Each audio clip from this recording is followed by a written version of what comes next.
Inspiring with Piyali চ্যানেলের আরও একটি নতুন পর্বে আপনাদের সকলকে জানাই স্বাগত। বন্ধুরা, প্রতিদিনের জীবনে আমরা নানা সমস্যার সম্মুখীন হই। আর্থিক অনটন, পারিবারিক অশান্তি, শারীরিক অসুস্থতা। কখনো কি ভেবে দেখেছেন এর পেছনের কারণ কি হতে পারে?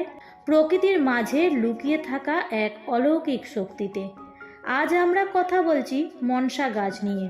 হয়তো আপনাদের অনেকের বাড়িতেই এই গাছটি আছে, আবার হয়তো অনেকে এটিকে সাধারণ একটি পাতা গাছ মনে করেন।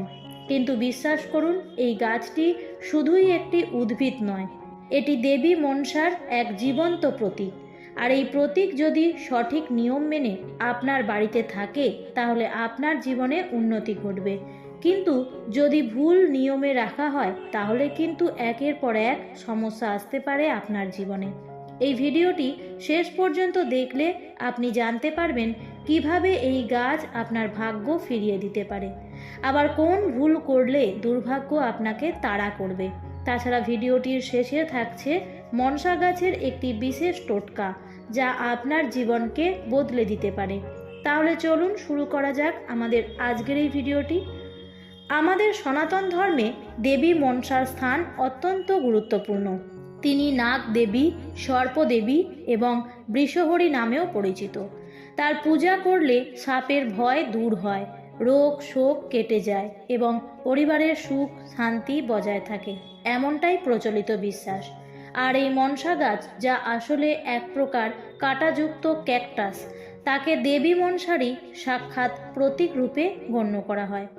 এই গাছ সঠিক নিয়মে বাড়িতে স্থাপন করলে এটি আপনার পরিবারের ইতিবাচক শক্তি আকর্ষণ করে। এর কাঁটাগুলি যেন আপনার পরিবারকে যে কোনো প্রকার নেতিবাচক শক্তি বা বিপদ থেকে রক্ষা করে। এর উপস্থিতি আপনার ঘরে এক পবিত্র আবরণ তৈরি করে, যা মানসিক শান্তি আনে এবং ইতিবাচক চিন্তাভাবনাকে উৎসাহিত করে। এখন আসা যাক সবচেয়ে গুরুত্বপূর্ণ অংশে।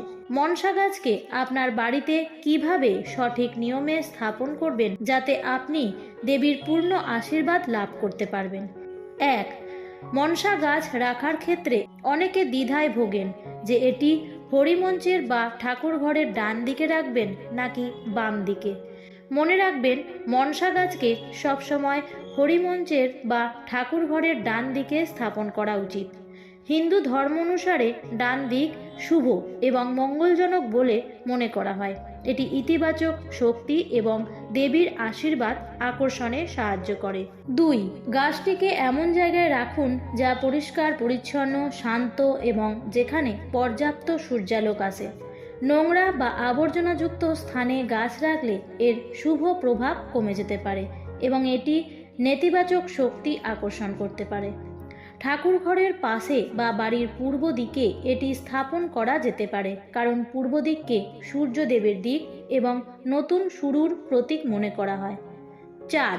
মনসা গাছের গোড়ায় কাঁচা দুধ নিবেদন করলে দেবী অত্যন্ত প্রসন্ন হন, কারণ সাপেরা দুধ পছন্দ করে এবং দেবী মনসা সাপের দেবী।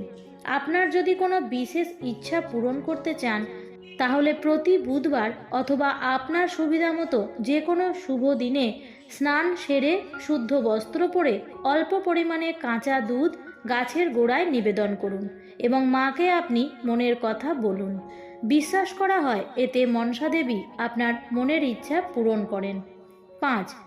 মনসা গাছের কাণ্ডে বা পাতায় সিঁদুরের টিকা দিলেও দেবী মনসার কৃপা বহু গুণ বৃদ্ধি পায়।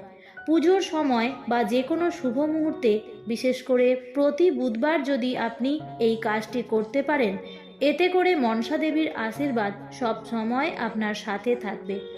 বন্ধুরা, এখন জেনে নেওয়া যাক যে কোন ভুলগুলি আপনাদের জন্য সমস্যা ডেকে আনতে পারে। 1. ভুল দিকে স্থাপন। মনসা গাছ রাখার সবথেকে ভালো দিক হলো উত্তর বা পূর্ব দিক।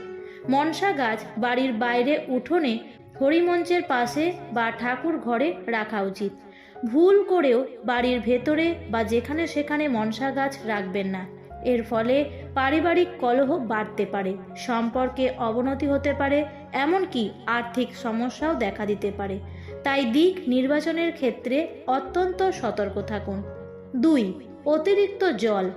মনসা গাছ যেমনটা আমরা জানি একটি কাঁটাযুক্ত ক্যাকটাস প্রজাতির গাছ। এর খুব বেশি জলের প্রয়োজন হয় না, বরং অতিরিক্ত জল দিলে গাছ মরে যেতে পারে, যা অত্যন্ত অশুভ বলে মনে করা হয়। এটি আপনার পরিবারের জন্য দুর্ভাগ্য ডেকে আনতে পারে। 3. গাছের যত্ন না নিলে, এটিকে অবহেলা করলে বা এর চারপাশ অপরিষ্কার রাখলে দেবীর কৃপা থেকে আপনি বঞ্চিত হতে পারেন। একটি অপরিষ্কার বা অযত্নে রাখা গাছ নেতিবাচক শক্তিকে আমন্ত্রণ জানায়, যা আপনার ঘরের সুখ শান্তি নষ্ট করতে পারে। মনসা গাছের চারপাশে অন্যান্য গাছ রাখা থাকলে সেগুলি যেন মনসা গাছকে ঢেকে না দেয়, সেদিকে খেয়াল রাখতে হবে। 4. বিশ্বাস করা হয় মনসা গাছ নিজের হাতে লাগানো উচিত নয়। এটা অন্য কারোর দ্বারা রোপণ করালে বেশি শুভ ফল দেয়। যদি সম্ভব হয় অন্য কাউকে দিয়ে লাগিয়ে নিন। তবে যদি একান্তই আপনাকে লাগাতে হয় তাহলে দেবীর নাম স্মরণ করে ভক্তি সহকারে লাগাবেন। বন্ধুরা, জীবনের প্রতিটি ক্ষেত্রে উন্নতি লাভ করার জন্য আমরা সকলেই চেষ্টা করি, কিন্তু কখনো কখনো মনে হয় যেন কোনো অদৃশ্য বাধা আমাদের অগ্রগতিকে থামিয়ে দিচ্ছে। যদি আপনার সংসারে আর্থিক সমস্যা লেগেই থাকে অথবা পরিশ্রম করেও উন্নতির মুখ দেখতে পাচ্ছেন না, তাহলে এর জন্য প্রতি বুধবার সকালে ঘুম থেকে উঠে স্নান সেরে পরিষ্কার বস্ত্র পরিধান করুন। এরপর আপনার মনসা গাছের কাছে এসে একটি ছোট মাটির প্রদীপে খাঁটি সর্ষের তেল দিয়ে জ্বালান। প্রদীপ জ্বালানোর সময় মনসা দেবীর নাম জপ করুন এবং আপনার আর্থিক উন্নতির জন্য, সংসারের সুখ শান্তির জন্য এবং সমস্ত বাধা দূর করার জন্য মনে মনে আন্তরিকভাবে প্রার্থনা করুন। এবং শেষে একটু কাঁচা দুধ ও জল মিশিয়ে মনসা গাছের গোড়ায় নিবেদন করুন।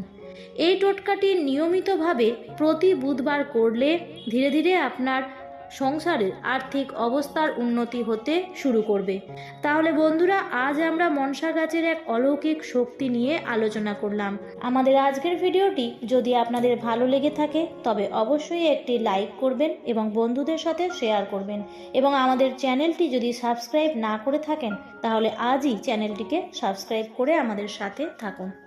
ধন্যবাদ।